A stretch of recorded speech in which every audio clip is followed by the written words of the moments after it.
Tepe used to be a broke, lonely loser who lost both his parents in a mysterious tragedy, but he has a grandfather like Bill Gates, suddenly handed him a fortune and made him a billionaire in one night. You're broke! With that kind of power, he started turning heads and ended up clapping up 4 of the wealthiest baddies around. It all kicked off on a chill Monday morning. Tepe was out in the backyard, swinging his sword around like usual, while his mom was inside whipping up breakfast. After finishing up, he headed in and bumped into his dad, which somehow turned into a light spar while they chatted about where his life was headed.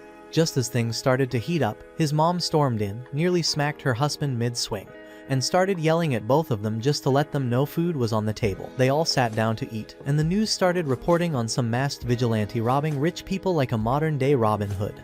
Tepe casually brushed it off, telling his parents they didn't need to stress about it since they were already stuck in the grind anyway. His parents exchanged a weird look, and his dad asked what he'd do if someone actually tried robbing him. Tepe just shrugged and said he'd deal with it if it ever came down to that. Right after, he grabbed his keys and was heading out to school with his scooter when his mom caught him at the door and told him to take the bike instead. They both waved him off like it was just another normal day, but that ended up being the last time he ever saw them. Fast forward a few months. Tepe's standing in front of their graves after the funeral, quietly paying his respects. As he turned to leave, a fancy carriage zoomed past him, and in that brief second, he locked eyes with a hot-looking girl. After spotting a bunch of thugs chasing the girl in the fancy carriage, Tepe paused for a sec to think it through, then dashed down to grab his bike. Meanwhile, Alfred was telling the girl to chill and stay put, but Tepe was already flying down the mountain road like a man on a mission. By the time he got close, the bad guys had already caught up and were yanking open the door, clearly eyeing girl like she was some royal prize. Tepe showed up on the other side of the road and shouted that he'd come to rescue her.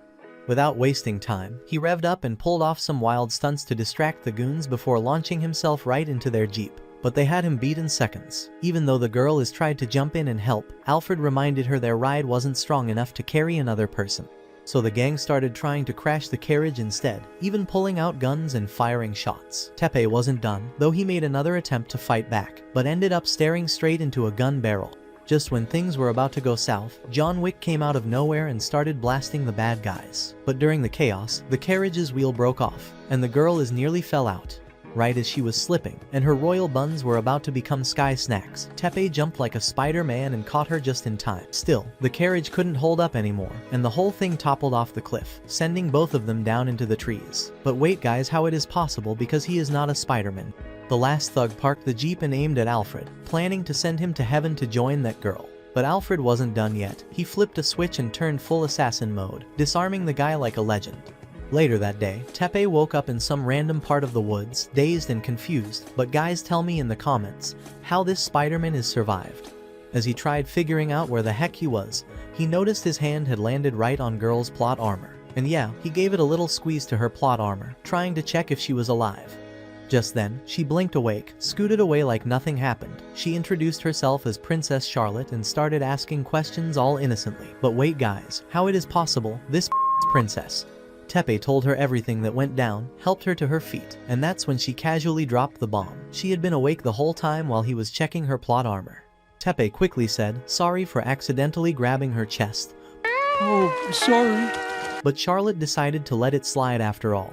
He did just risk his life to save her. She got real close to his face, smirking, and asked if he'd never laid eyes on a solid pair of melons before. A few minutes later, they were back on the road and spotted Alfred waiting nearby with a fresh ride, ready to go. Charlotte smiled sweetly, thanked him again, and surprised him with a quick kiss on the chest before hopping in and taking off. Once she left, Tepe noticed his phone blowing up with notifications and quickly jumped back on his bike to get moving. Meanwhile, in a massive office building across town, a sharp-looking guy named Ishin was already losing his patience, waiting for Tepe to show up. At the building's front gate, Tepe was trying his best to explain to security that he wasn't some broke dude wandering in for free coffee. But the guards weren't buying any of it, and were just about ready to drag him out. That's when Ishin finally arrived. The moment he stepped in, his intense vibe was so strong that one of the guards literally fainted just from standing too close to him. Tepe rushed over, relieved, but Ishin didn't waste time. Instead of welcoming him, he told Tepe to stop being so sloppy and start acting right unless he wanted to embarrass the whole family name. As they headed inside, Tepe asked Ishin to finally come clean about what really happened to his parents. But Ishin brushed him off, saying he needed to stop acting like some budget superhero, since he was the only family Tepe had left. When one of the maids offered to grab him a clean outfit, Ishin couldn't help but laugh at Tepe's wild near-death adventure and told him to just roll with what he was already wearing. A little later, inside a massive concert hall, Ishin greeted a crowd of high-class guests and proudly introduced Tepe as his grandson and the next leader of the Arima's group. But instead of being impressed, most of the guests were low-key judging his rough, just fell out of a dump yard just like my dog Knight. To save the moment, Ishin cracked a story about Tepe's heroic mission, and people laughed until he casually mentioned who Tepe had rescued. The moment he dropped the fact that it was a literal princess, the mood totally shifted, and Tepe instantly started regretting that whole accidental chest grab moment from earlier. Later in Ishin's office, Tepe was starting to lose his cool, reminding his grandfather that the only reason he agreed to this adoption thing was to find out who was behind his parents' deaths. Ishin finally told him the truth. The murderer was targeting his mom because she was actually the rightful heir to the company. He revealed that giving Tepe the successor title was part of a plan to use him as bait, and now it was time for him to start mingling with the guests to figure out who might be hiding something. Tepe returned to the event hall shortly after, doing his best not to lose it, while being surrounded by greedy executives all trying to suck up to him. Just when he was about to snap, a guy named Vincent told the group to chill out and let the kid breathe. Once they backed off, Vincent told Tepe he needed to sharpen up his people skills if he wanted to survive in this new world of power and politics. Then Maria, one of the girls at the event, came over and introduced herself with a smile. Vincent casually mentioned he had another daughter in mind to set Tepe up with, but Ishin showed up again before anything could go down. Vincent stepped aside while Tepe left with Maria, but no sooner had they walked off than the same greedy executives jumped right back on him like flies to honey. Tepe was finally catching his breath later that day when one of the housemaid, named Yu, stopped by to check on him. Trying to be smooth, he decided to test out his flirting skills, risk game style, but got distracted when he spotted something outside the window. Down in the courtyard, a girl was going full warrior mode with a sword in hand. She was somehow managing to duel while juggling some seriously distracting assets. Curious, Tepe headed, and being a player he tossed her a compliment. Her response, swinging at him with zero hesitation. What followed was a wild, fast-paced sword fight that had them both sweating. Just then, Ishin showed up with Vincent and Maria, all of them wondering what the heck was going on. That's when Ishin casually dropped the bomb. This fierce fencer was none other than Sylvia, Vincent's daughter and also Tepe's future wife. Later that night on the ride home, Tepe unknowingly passed out, using Yue's plot armor as the world's most comfortable pillow. Meanwhile, Ishin chatted with her up front, bringing up all the changes happening lately. He wanted to know if she felt ready to take care of Tepe after everything he'd been through. Yu promised she'd give it everything she had. Eventually, they pulled up to one of the Arima family's massive properties, and a bumpy patch in the road woke Tepe. That's when he realized he'd been totally knocked out right on top of the maid, Yu. Not only had he drooled all over her, but he'd been using her chest as the world's comfortable pillow. Embarrassed, he quickly apologized. Yu, staying calm and polite, walked him toward the mansion entrance. His jaw dropped as soon as he saw the place. It was absolutely enormous. Ishin mentioned that the estate barely ever got used, then left Tepe to settle in. When Yu called him master, Tepe instantly got awkward and asked her to chill with the formal stuff. But the moment she opened the front doors, a whole army of maids was waiting inside, bowing and greeting him like he was some kind of royal big shot. Oh, hello there! Tepe tried to tell them to treat him normally, but Yu explained that going casual could get them fired. After guiding him to his insanely bright and shiny room, she let him know how to reach her if he needed anything and stepped out. Now finally alone, Tepe dropped onto the huge bed and started thinking about everything that had just happened, his crazy near-death moment with Charlotte, and that wild sword fight earlier with Sylvia, who just so happened to be his newly announced fiancée. A little while later, Yu came by with a cup of tea, and Tepe used the chill moment to ask something that had been bugging him. He wanted to know if getting randomly engaged was just a normal thing for rich people. He admitted he barely knew anything about Sylvia, and Yu casually started rattling off a list of big companies under Sylvia's name. He cut her off and explained he meant her personality, not her business empire. Yu didn't really follow his vibe check talk, but she calmly told him he could always turn the engagement down if he wasn't into it. The next morning, she and a couple of maids helped get him out of his pajamas, which caused a bit of blushing when they saw a big joystick. Later, Tepe met Yu outside, now dressed in his brand new school uniform. They were heading off to his fancy new academy, but on the way there, a biker zoomed past their car like a rocket. Immediately, Tepe's eyes lit up and he asked if he could get one too. Yu quickly shut it down, saying his new high-class life didn't have room for street rat hobbies. Still, he promised he'd only ride under supervision, so she agreed to call the manufacturer and see what she could do. When they finally reached the school, Tepe was in shock. This place looked more like a castle than a campus. He couldn't stop staring as they pulled up. Once he stepped out, students started crowding around him, and he looked super lost, until you explained they had spotted the Arima name on the side of the limo. He ended up running away and stumbling into what they called the cafeteria, but it felt more like a royal banquet hall. Just then, he collided heads with another student, and they both hit the floor. The girl Seika snapped at him, but after he apologized, she leaned in to check if he was okay. As she and her friends started chatting with him, all Tepe could really focus on plot armor covers.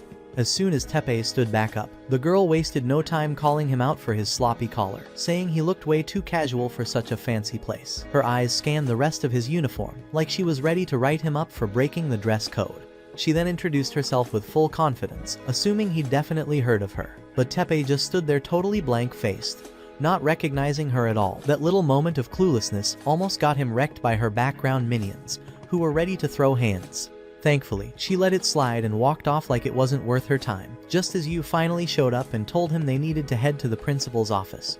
Once there, Tepe was showered with respect by the principal and staff like he was royalty. On the way out, Yu casually told him Ishin had donated enough cash to buy tens of Bugatti.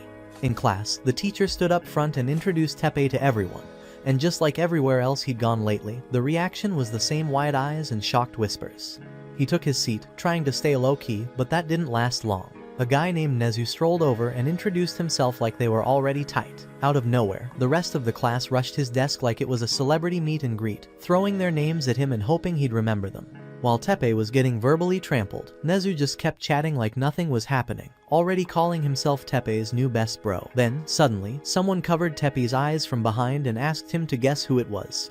As he tried to say it was literally his first day, something soft pressed into his back, and he immediately figured it out: Charlotte. She pulled her hands away, smiling when she realized he still recognized her. After thanking him again, she went in for a hug, and somehow ended up in a position that had top of his joystick. Right then, Sylvia walked in, planning to say hi, but ended up walking straight into that awkward scene. Horrified, she bolted. Charlotte offered to show Tepe around the school after that, but someone from Seika's squad had seen the whole mess and quickly ran off to report it. Furious, Seika snapped at one of her green-haired classmates, then promised to keep an eye on Tepe, herself using her position as head of the social club to make sure he didn't get corrupted on day one. Later that day, Tepe was eating lunch with Charlotte when they spotted Sylvia heading toward her fencing practice. He told Charlotte about the arranged marriage and how their earlier situation had made him look bad in her eyes. Charlotte suggested he clear things up with Sylvia and dragged him over to the fencing area. At the club, it didn't take long for him to spot Sylvia. Her figure made her easy to recognize. As they watched her duel, Tepe noticed she was holding back and told Charlotte it was probably because her opponent was no match. Charlotte immediately yelled it out, telling Sylvia what Tepe had said, and even suggested a one-on-one match between them. Before Tepe could say no, Sylvia stepped up and challenged him to a duel. When Seika and her crew overheard what was going down, Yu made a quick phone call, and her group arrived just in time to watch Tepe get completely outmatched. But Sylvia refused to accept the win and asked for a rematch with rules he was more familiar with. Yu showed up with Tepe's actual sword, and while he explained the story to Charlotte, Sylvia handed her helmet to another girl so she wouldn't hurt her opponent. They agreed. The winner would be whoever landed the first strike. As Tepe got ready, Sylvia remembered barely being able to block his attack during their last spar and focused in. Charlotte flipped a coin, and the moment it hit the ground, the match began. Within seconds, it was over. Tepe's sword ended up lodged between Sylvia's chest. She admitted defeat, but Tepe said she actually hit first and deserved the win. He offered her a handshake and asked if they could start fresh and try to get to know each other. She assumed it was all for his grandfather's sake, but he told her it was his own choice, just giving her a fair shot before making any decisions. She accepted, and Charlotte happily celebrated with them. Meanwhile, Seika wasn't enjoying the wholesome moment and stormed off. Charlotte tried to see Tepe's sword, but he kept dodging until she tripped and landed on him like my girlfriend on me last night. When Sylvia told Charlotte to get off of Tepe, Charlotte smirked and told her to pay attention, then casually started showing off her horse riding skills right there on him. On the way home, Tepe asked Yu about the elite social club all the girls had been recommending. She explained it was a place for the school's top-tier students. Curious, he asked why she wasn't part of it herself. Yu reminded him she was just a highly trained maid. Nothing more. The next day, Tepe was confused seeing the social club's building. It looked more like a mansion than anything else. Realizing he was sounding broke, he quickly switched his tone to sound more composed. Once they stepped inside, one of the members asked who he was. When he introduced himself, heads immediately turned. Nezu came sprinting over again, hyping up Teppei's achievements until a green-haired girl fired him across the room using a nearby projector. Teppei tried greeting the group, but Seika instantly went full cold mode, saying broke boys weren't welcome in their exclusive circle. Sylvia asked why she was being so rude, and one of the girls snapped back, calling Sylvia a moocher just clinging to Teppei's last name. Then Seika turned to him and accused him of using the girls to sneak into the club, which she said was totally against the rules. She told him he needed a full glow-up and a personal review from her before even dreaming of getting accepted. The insults finally got to him, and Teppei declared that he'd level himself up completely. Impressed by his confidence, Seika said he could attend a high society party they were throwing in a week. If he impressed them there, she might consider giving him a shot. That afternoon, Teppei was practicing how to properly sip tea, getting tips from the girls on how not to embarrass himself. Later that night, he kept practicing at home with Yu guiding him. The next morning, while heading into school, he ran into Seika's squad again and got dragged into another round of back and forth sass. Later on, Charlotte was helping him learn the basics of slow dancing, but he couldn't stop trying to get handsy. She backed off and told him to act more like a gentleman, then gave him a playful forehead flick to settle him down while Seika secretly watched from the shadows. That night, Yu rolled in with some fresh coffee and poured him a cup, gently suggesting he get some rest after going so hard lately.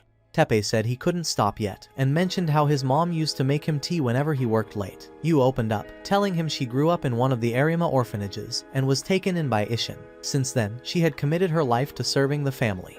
Now, with Teppei as her main focus, she promised to always have his back. Teppei smiled and praised her loyalty. Back at school, the next day, things kicked off with him getting pulled into more etiquette practice and dance drills. While dancing with Charlotte again, he couldn't help but aim for her chest, so she stepped away to create some distance. Watching from the side, Seika rolled her eyes and walked off, totally convinced he was beyond saving.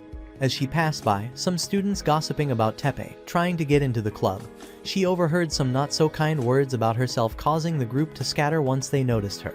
Meanwhile, Charlotte was asking Teppei why he couldn't keep his wild thoughts under control. He was trying to explain when Sylvia and Yu arrived for another tea lesson. His awkward sipping face made things worse, so Sylvia told him to chill out and suggested some sparring to help reset his mind. While they were discussing it, Yu came up with an idea: why not combine their etiquette training with his physical practice? It'd save time and make things easier. They both agreed. On the day of the big party, Teppei and the girls were dressed to impress, looking like royalty as they waited outside the social club building. When Seika came out, she actually gave him props for having the guts to show up. Inside, Nezu popped up again, still pushing to be his best friend, and Seika kicked off the event with her opening speech. As the night went on, Teppei mingled with the other elite members and even managed to pull off a solid dance with Charlotte. Seika watched from the sidelines, noticing her heart was acting up a little whenever she looked at him. After giving the final speech of the evening, Seika met up with the group and admitted that Teppei had stepped up his game. Just as they started celebrating, she hit him with a challenge: he had 2 weeks to host his own party, and how well it went would decide whether or not he made it into the club. Later that night, Seika was pacing around her room, fighting with a blank canvas and struggling to come up with a fresh design. The next morning at the Arima mansion, Yu surprised Teppei with a custom-built motorcycle. The engineers had followed his instructions and made sure it was completely fall-proof. He gave it a look, then asked if they really needed a whole team to build it. Curious, he asked if it truly couldn't fall, so they told him to try knocking it over. Even after kicking it, the bike stayed upright, which got the engineers hyped. But Teppei shook his head and asked for a regular one instead. Later on, back at the social club, Teppei told the girls he was stuck trying to figure out what kind of party he should throw. When they asked if he had much experience with parties, he admitted he'd only really been to birthdays and holiday get-togethers, basic ones. Nothing fancy. He glanced around and noticed Seika wasn't there, then tried taking a jab at her, calling her unreliable. But her squad wasn't having any of it. They quickly clapped back, saying she was the only daughter of a high-profile fashion CEO, and not just that, she was also the top model and head designer for the brand. Once they mentioned the company name, Teppei admitted it was impressive, but said her personality made it hard to appreciate any of her talent. Just then, Seika walked in and dared him to repeat what he just said. Nezu rushed in too, acting like her biggest fan, until she shut him down by choking him out mid-simp. Teppei asked about the event she had planned, but Seika snapped, telling him to worry about his own party instead of poking around in her business. Nezu regained consciousness just to blurt out something about a collection shoot she was preparing, so Seika pinned him against the wall like a poster. She She finally explained that the event wasn't some casual invite. It was a full-on interview where a student would be talking about her school life. Then, without skipping a beat, she turned her rage back to Teppei, just for existing near her. On the ride back that night, Teppei told Yu how Seika seemed to hate him for no reason, and he figured it probably had something to do with his family. Yu suggested he just ask his grandfather straight up. He agreed, and minutes later, he was in Ishin's office. After updating him on how things were going with Sylvia, Ishin cut him off and told him to get to the point. Teppei then asked about Seika's background. The next day, Teppei was half asleep in class when Yu walked in and handed him a letter. Right then, Nezu burst through the door looking like he had battled a tornado with a tissue half up his nose, and goo dripping everywhere. He claimed he'd caught a cold after staying up all night. Out of nowhere, he sneezed all over the floor and started panicking, clinging to Teppei like he was his emotional support human. After class, still leaking and twitching, Nezu got up to leave. Teppei reminded him about the Seika situation, which instantly caused Nezu's brain to short-circuit before he blacked out. While he was being treated at the nurse's office, Teppei took the letter and headed to the hotel where Seika was holding an event. She was giving her welcome speech to a crowd of investors and fashion elites when she noticed him in the audience and nearly fumbled her lines. A few minutes later, they met backstage. Teppei told her what happened with Nezu, but got distracted by the dozens of exposed melons in the changing room, and quickly shut the blinds to regain focus. Before heading out to get changed, Seika told him he'd be filling in for Nezu on stage and threatened to ruin him if he messed up. As soon as she left, Teppei popped the blinds back open for some mental snapshots, then made his way out. After Seika rocked the runway, she brought him to meet Jian and her cameraman for the interview. They tried to snap a photo of the two, but Teppei was slouching, so Seika told them to wait, while she force-fixed his posture. Once seated, she claimed he was camera-shy. Jian started off light with a question about the social club, but Teppei froze. Seika slid her heel into his foot for a quick reality check. Every time he stumbled, she crushed his toes again.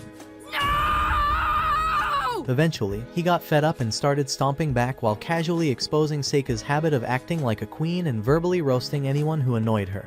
Out of nowhere, something clicked in Teppei's head, and he suddenly switched into full gentleman mode. He started talking smoothly, describing Seika as a bold leader who always gets things done no matter what. After the interview, they were having dinner together, and even then, she found something to complain about. To shift the mood, he asked her straight up why she seemed to hate his family. According to Yu, Seika's family used to be connected to the Arima group during a major economic high. Her dad got so obsessed with work that he ignored his wife, which led her to hook up with Seika's grandfather instead. When Ishin found out, he cut ties with their business and completely shut them out. Teppei brought up how he'd heard she was trying to get her brand sold in Arima stores. That triggered her, and she angrily explained that it was his grandfather who blocked her efforts. He then handed her the letter which had Ishin's signature and told her he had been given authority over those stores. The letter approved her product line.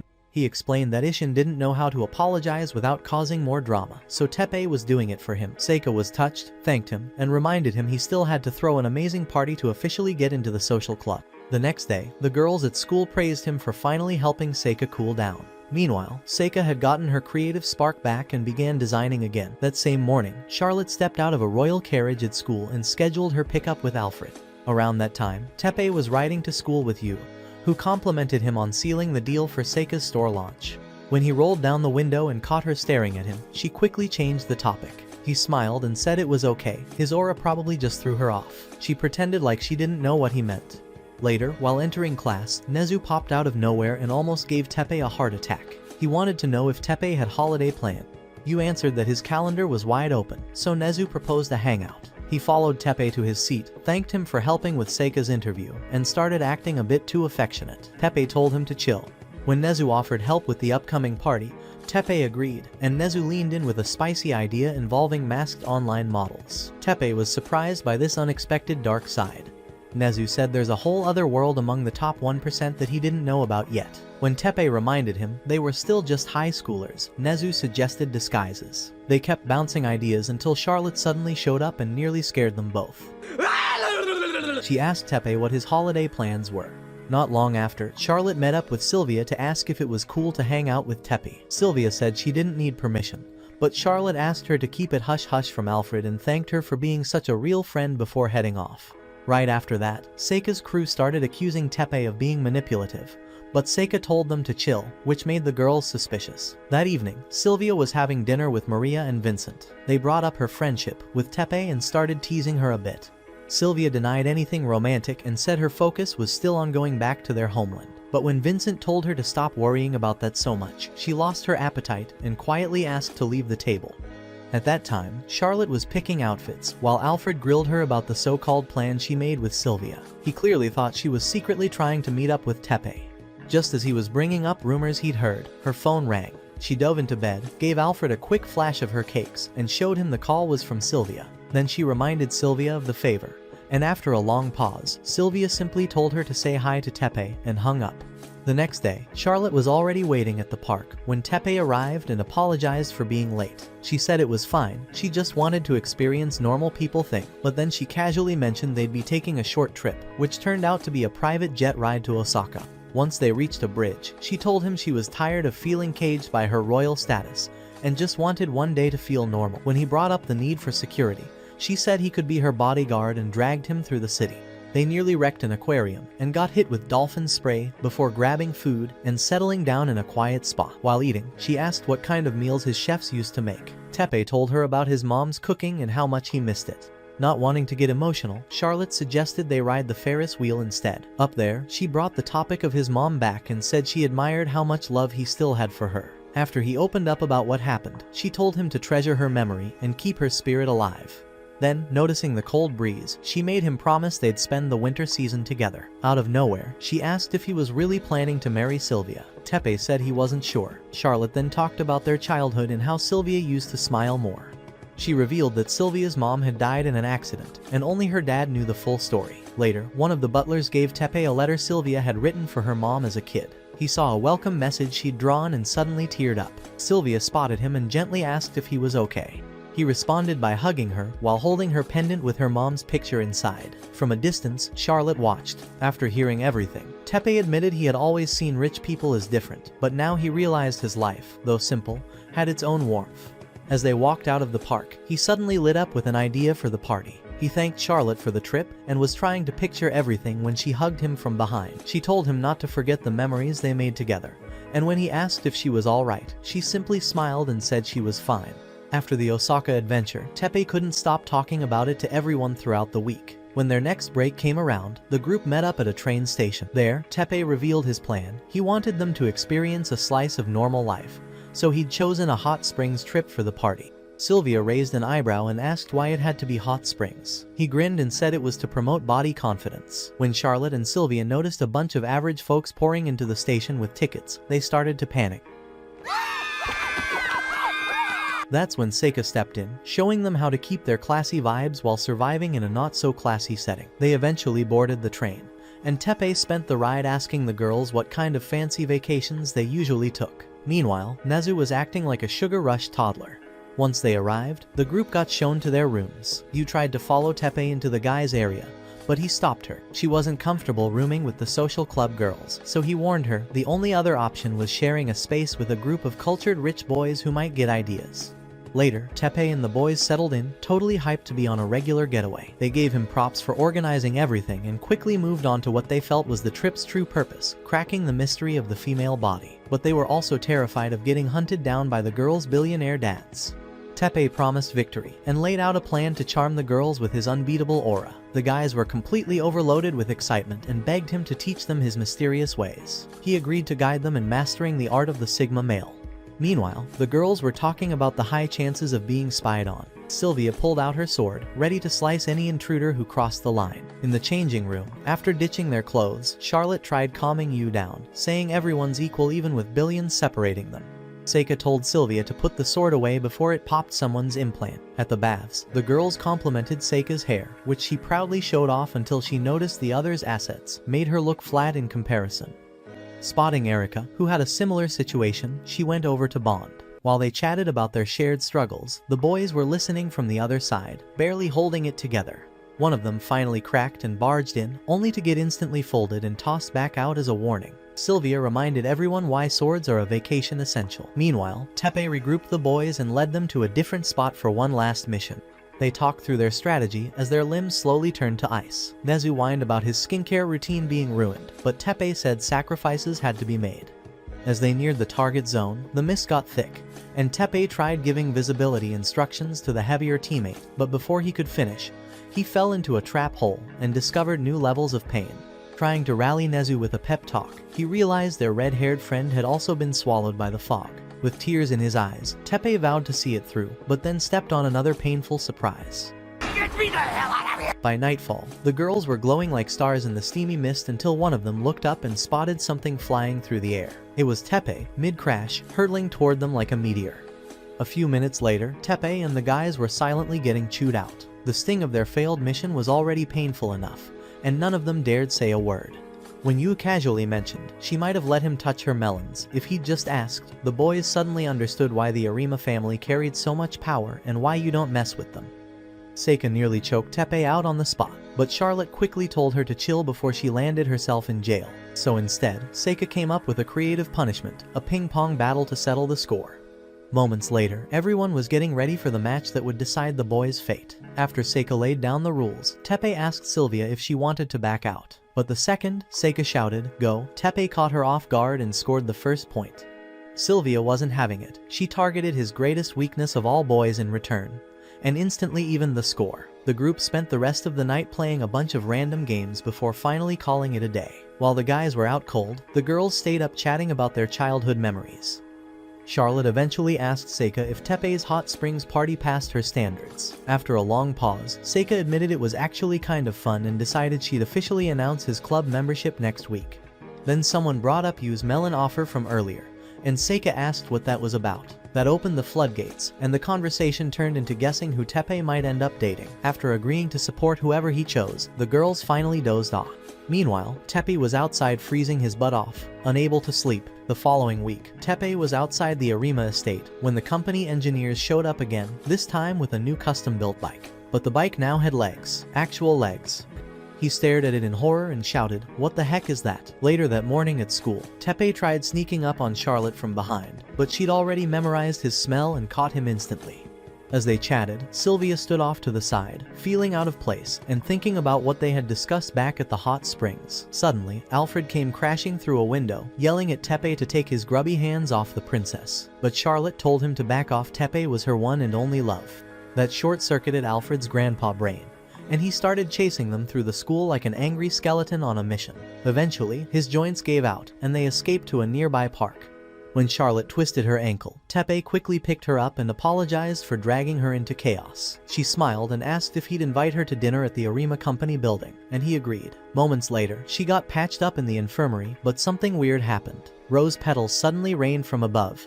Everyone ran outside and saw an airship hovering overhead. Then, a flashy daredevil in royal-inspired fashion jumped out. After opening his parachute mid-fall, he landed in the courtyard, spotting Charlotte and calling out to her before jumping down. Seika immediately threatened to call security, but Sylvia stepped in and explained who he was. The guy introduced himself as Hartman, a rich businessman from Charlotte's homeland who also had ties to the Arima group. He kissed the back of Charlotte's hand, looked at Tepe, and introduced himself again this time, saying he was Charlotte's fiancé. After school, Hartman thanked Seika for the tour and mentioned he had a meeting with Ishin before heading off. Sylvia turned to Charlotte, demanding an explanation, but Charlotte simply said she didn't feel like talking about it. Trying not to lose his cool, Tepe reminded her about their upcoming date. That instantly brightened her mood, and she promised to call him later. That night, Sylvia had just finished her bath and was heading back to her room when she overheard her dad on the phone. He sounded angry about some tension building up between their nation and Charlotte's. The next day, inside the social club, Charlotte approached Sylvia and immediately started asking for answers. She apologized for not telling her about Hartman earlier, but Sylvia waved it off. Her real concern was the secret nuclear site being built near their shared borders. Charlotte had no clue about it, which made Sylvia more suspicious. She said she'd overheard her father mention a mysterious third country being involved. Just then, they noticed Seika lurking nearby. Sylvia called her out for eavesdropping, but Seika told them to lower their voices if it was supposed to be a secret. She added that there were rumors flying around about something major going down that evening at the Arima company building. Later that day, after school, Charlotte was heading toward her carriage when she received a message from Tepe, inviting her somewhere. She didn't know someone had eyes on her as she left. That evening, Tepe was at the reception desk working his charm on the receptionist when Hartman arrived, accompanied by Josephine. The receptionist stepped away to grab a menu, leaving Tepe's phone behind on the desk. While she was gone, Tepe went over to greet Hartman. Once they wrapped up their chat, he returned and scrolled through the menu, unaware of any danger. Meanwhile, Charlotte was still trying to get a hold of him. Eventually, she received a message with the suite number. As Ishin arrived for the meeting, Hartman looked excited to begin, but they had to wait for Vincent to join. Once everyone was seated, the conversation started. They were trying to form an alliance between their nations and the Arima group. Originally, the idea was to build a resort at the border, but now, a shadowy third country was allegedly planting explosives to create chaos.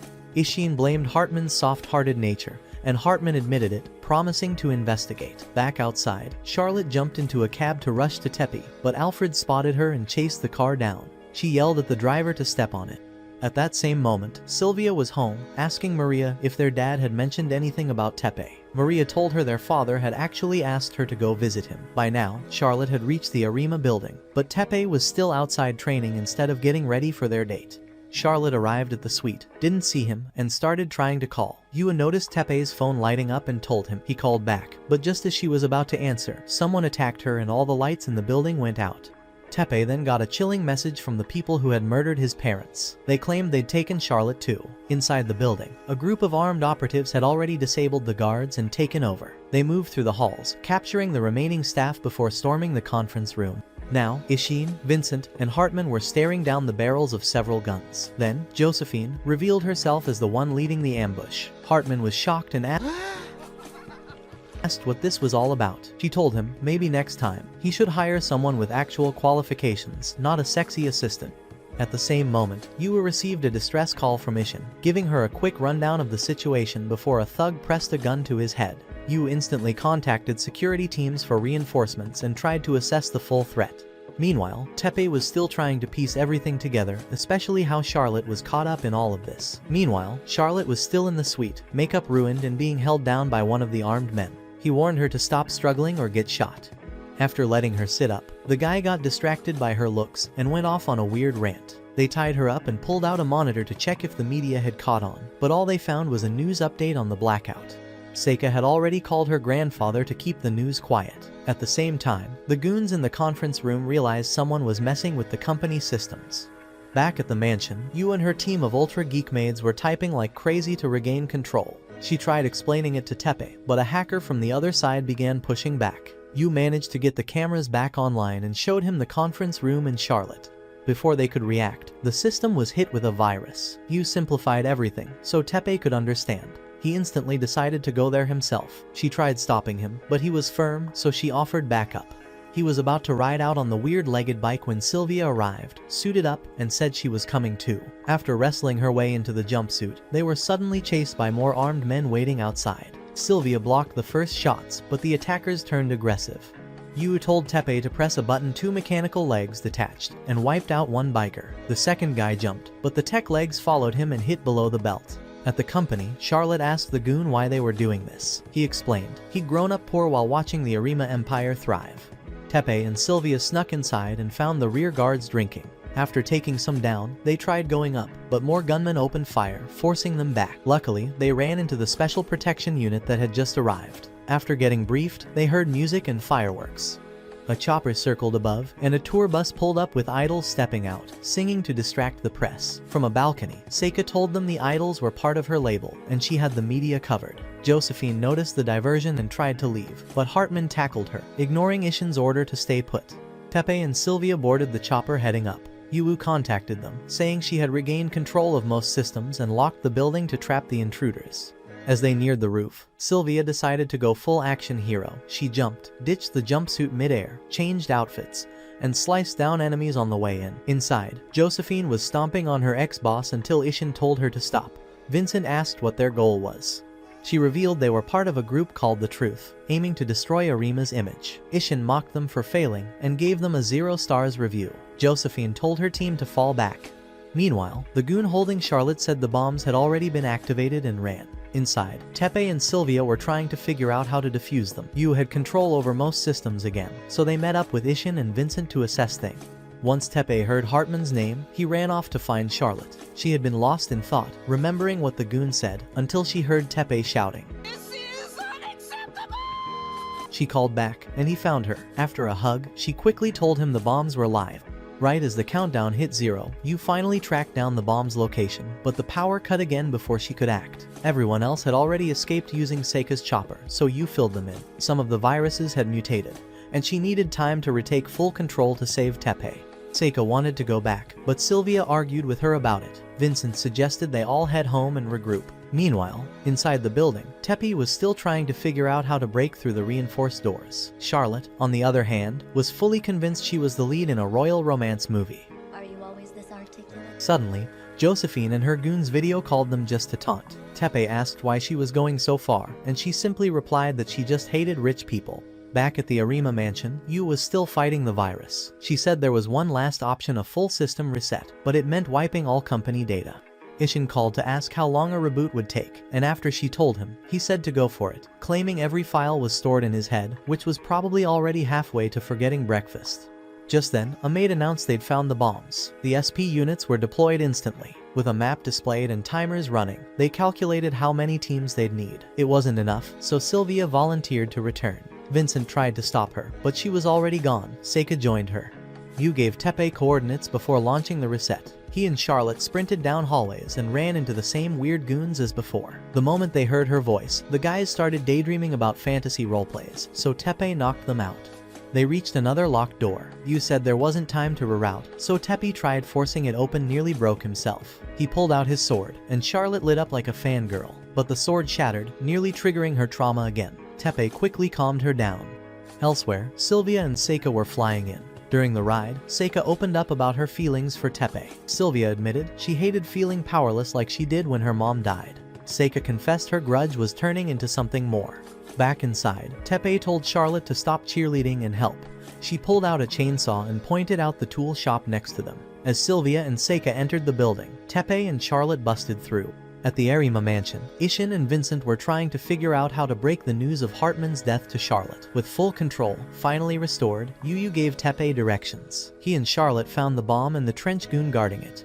Sylvia and Seika had also reached their bomb, but Yu told them it was tied to a deadly guessing game, which instantly made Seika regret volunteering. The goon fired a shot, and Tepe blocked it, shielding Charlotte. With just his broken sword, he took 2 more shots and knocked the guy out, calling him pathetic. Seika, overwhelmed, tossed the bomb away, and Sylvia sliced it in half before it exploded. When Seika asked how she knew which wire to cut, Sylvia shrugged. She just manifested it. Tepe found his bomb, and did the most logical thing, chucked it down a trash chute before it went off. With all explosives dealt with, Ishin thanked everyone. Outside, Sylvia told Charlotte about Hartman. Charlotte said she never loved him, only tried because their families expected it. Then, a limo pulled up. The driver said he was her ride home. Charlotte hopped in, waved goodbye, and left. Everyone hoped she was okay, but it turned out the driver was Hartman. Right after Charlotte left, the Arima group limo pulled up and Yu nearly hugged the life out of Tepe. Vincent reunited with Sylvia too, and Ishin let them know Alfred was supposed to come pick up Charlotte. Once they mentioned the random driver who claimed Ishin had sent him, everyone instantly realized how careless they'd been, especially after surviving a hostage situation. Tepe took it the hardest, shutting down completely as the rain started to fall.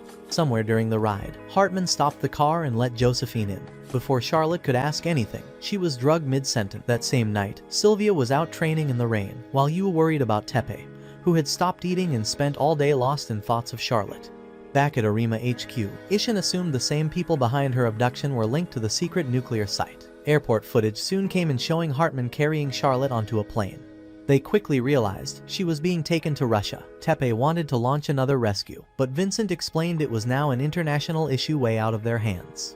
The next morning, Nezu tried to cheer Tepe up, but he wasn't having it and eventually left school. He wandered around town, visiting the spots that reminded him of time spent with Charlotte. Meanwhile, Charlotte woke up on a bullet train and spotted Hartman. While she struggled against her restraints, she asked why he did it. Hartman revealed he'd never let Tepe live, and that the earlier hostage plot was just a teaser. He also mentioned old grudges with Ishin and left her with the same odd guards from before. Charlotte quickly worked her royal charm on the goons, and they ended up cutting her loose. At the Arima mansion, Yu received details about the train Charlotte was on and shared it with Sylvia, but they weren't sure how Tepe would react. That night, Tepe returned home only to find Seika waiting to confront him about skipping school. When he admitted his depression was setting in, she snapped and told him to stop acting weak. Her speech backfired, so she leaned in and kissed him instead, then blurted out her feelings. Sylvia walked in, saw the whole thing, and slapped Tepe back to reality. She reminded him of the fire he once had when he challenged her and told him to get it back. After sharing the intel on Charlotte, she announced she'd go rescue her herself. Yu was standing by the door. Sylvia and Seika told her to do whatever it took to bring Teppei back from the slum. Later that night, Teppei was lying in bed, completely drained. Yu walked in and tried to talk, but he turned away. So she climbed in beside him, placed his head on her lap, and gently stroked his hair. Instead of a tough talk, she used a soft, comforting tone to reach him. Back on the train, Josephine was doing her thing, trying to seduce Hartman. When he brought up Charlotte again, she asked if he still planned to marry her. Hartman got up to leave, but she tried using her curves to change his mind. But my bro is Sigma male. But Hartman wasn't falling for cheap distractions. He was too Sigma to be fooled by curves. Meanwhile, Charlotte was playing cards with the guards and heard they had a long journey ahead. She casually flashed them while whining about being sweaty. When she offered to keep playing, the guys nervously suggested she go take a shower. One of them even had to knock his buddy out to stop him from staring. Back at home, Sylvia's father was putting his foot down after hearing about her plan from Yu. He didn't want her getting involved in another rescue. But Sylvia reminded him that as royalty, she had a duty to act. With Maria backing her up, Vincent finally caved and told them to return to Japan after the mission. Later, Charlotte was in the shower when the guards tried to sneak a peek. She chucked her shoes at them. That's when Josephine walked in and tried getting handsy. Charlotte reminded her that she was still technically a hostage but also dared her to bring the fight. Josephine decided to leave. She later ran into Hartman, who already knew Charlotte had been stirring things up. But instead of getting mad, he was thrilled to hear that the leaked train location had likely reached Teppei.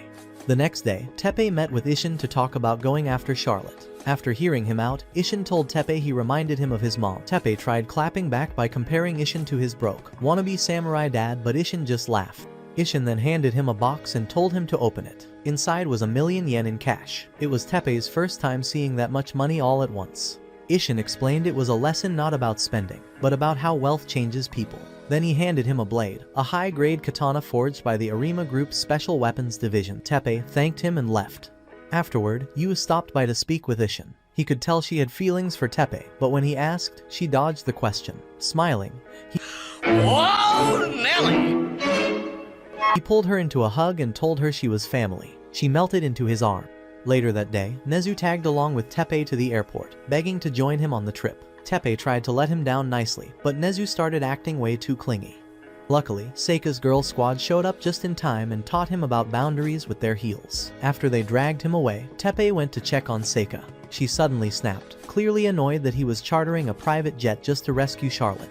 Realizing she overreacted, she quickly apologized and hugged him tight, asking him to come back alive so they could continue what they'd started at the Arima mansion. Once they were gone, Yu called Vincent to request military backup from his country's elite cavalry to help save Charlotte. She also called Alfred, interrupting his bench press session to update him on what was happening aboard the train. Meanwhile, Charlotte had gotten bored of playing cards and told the guards to come up with something else to keep her occupied.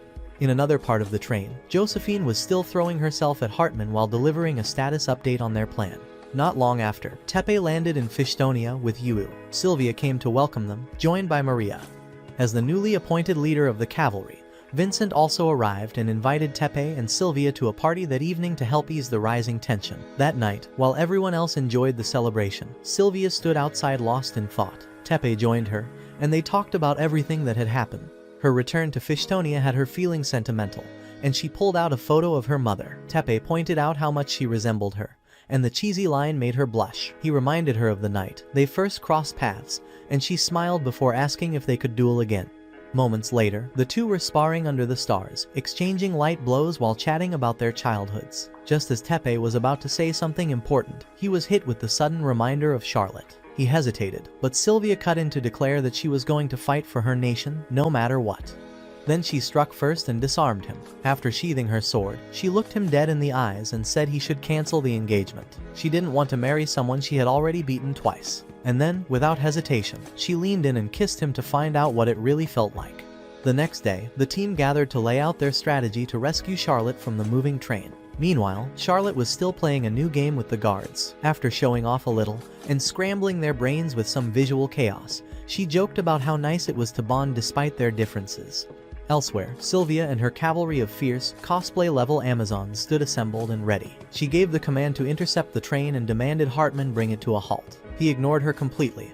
Seconds later, he was alerted that Teppei had joined the chase riding full throttle on his ridiculous tech-loaded bike. Charlotte, still busy with cards, overheard the commotion and sprinted outside just in time to see Tepe being shot at by goons. Sylvia's crew was also trying to block the tracks and stop the train. As Charlotte called out, the man on the bike turned out to be Alfred, pulling up in his jumpsuit like a real action hero, dodging bullets like a pro. He leaped onto the train, took out the machine gunner at the rear, and cleared the path. Tepe was already waiting up ahead at a tunnel and jumped through a hatch in the roof, knocked out the conductor, and began slowing the train. Back inside, Josephine informed Hartman about the situation. He ordered her to take care of Tepe and sent his men to deal with Sylvia's cavalry. Josephine dragged Charlotte to the train's control room, using her as a hostage to force a reset. She cranked the speed back up, then shoved Charlotte toward Tepe and sarcastically told them to share a final kiss. Gunshots rang out, and Charlotte collapsed. Hartman had stepped in and shot her first. He coldly walked over and insulted her before saying goodbye. Turning to Tepe, Hartman revealed that long ago, he'd been a street kid who tried to pick Ishin's pocket. Ishin humiliated him in front of a crowd, and since then, he'd dedicated his life to gaining power and getting revenge.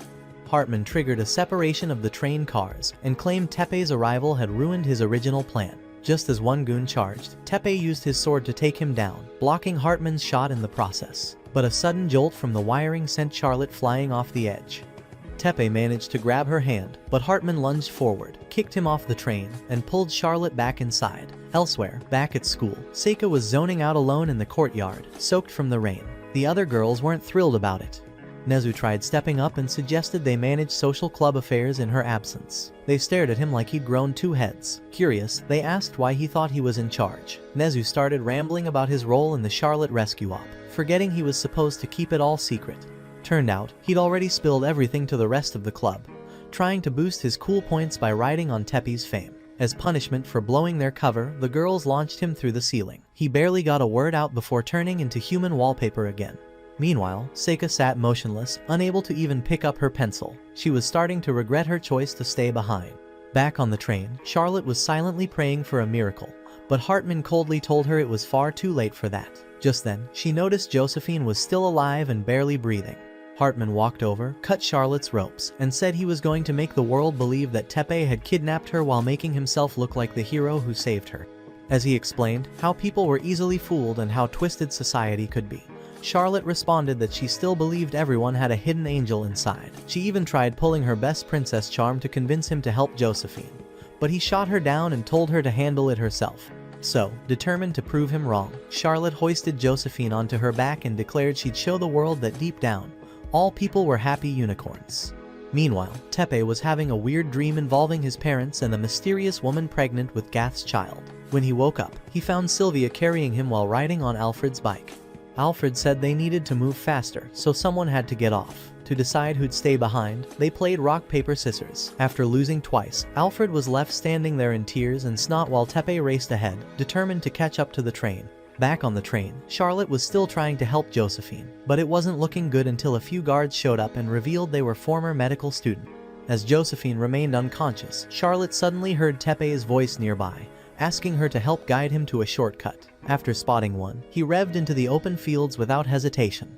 At the same time, Charlotte was watching the sketchy med school dropout guards perform emergency treatment on Josephine. They were chatting about their failed careers when someone casually mentioned Tepe's name and Charlotte instantly dashed out. Hartman had overheard too and was hot on her trail, while Charlotte fought off goons who were firing at Tepe. He'd just gotten close enough to hear her voice when Hartman grabbed her again. Thinking fast, Tepe handed the bike to Sylvia, pulled out his sword, slashed through a window, and leapt into the train like an action hero. Hartman barked at his men to forget Sylvia and focus, but Charlotte managed to slip from his grasp once more. Tepe separated the cars, forcing a split between them. Hartman reached Charlotte again, but now Tepe stood in his way. Hartman promised to end it for real this time, but Tepe calmly told Charlotte not to worry like he had infinite backup plans. When Hartman fired a warning shot, Tepe kept talking, so Hartman grazed his cheek and warned that the next bullet was heading straight for his throat. Tepe suddenly kicked things into high gear and started dumping his entire life story on Hartman, delivering one of those emotionally loaded monologues that had Hartman so stressed out he ended up blowing up the train's engines. Charlotte ran to Tepe in a panic and begged him to escape as the flames started creeping in, but he weirdly kept trying to save Hartman. That's when Hartman casually dropped the ultimate bomb. He was the one responsible for killing Tepe's parent. Even after that soul-crushing truth, Tepe listened to Charlotte's pep talk, swallowed his pain, and somehow chose to forgive the guy. When Hartman tried to shoot again, Tepe was close enough to knock the gun away and landed a clean punch to his face, telling him it was time to start over. Right after that, the two of them jumped out of the train just as it exploded, and Tepe and Charlotte were saved at the last second by Sylvia. As for Hartman, Alfred mistook him for Charlotte, scooped him up mid-chaos, and chucked him straight into a river like a sack of trash. Once they were off Sylvia's bike and finally safe, Charlotte tackled Tepe and gave him a full-body thank you that involved activities Sylvia didn't even know were physically possible. Meanwhile, Maria had just managed to deliver the good news to TDU, and Vincent immediately called it a full-blown victory. The next day, everyone was back home, all dressed up and gathered outside the social club building. Seika and the rest of the members welcomed them warmly, and after getting Charlotte's nod, Seika borrowed Tepe for the first dance. One by one, they all joined in, turning the whole moment into a celebration.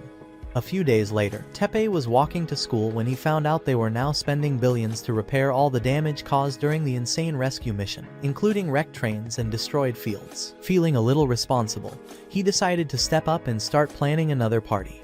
Not long after, he bumped into Seika and couldn't help but admire her from behind, only for her to completely short-circuit his brain with a single look. She then told him to ask Sylvia about the upcoming event. He found Sylvia training with Maria shortly after. While Maria was excited to receive something from him, Sylvia told him to check with the real boss of his harem, Charlotte. When he approached Charlotte, she acted like she wasn't interested at first, but eventually gave in and told him to just do whatever he felt was right. With his chaotic Bruce Wayne energy already spiraling out of control, the only question now was, will Tepe slow down for once, or will he just randomly decide to marry the entire social club? And that's it for today's video, guys. Watch the following video, and I will catch you up in the next one.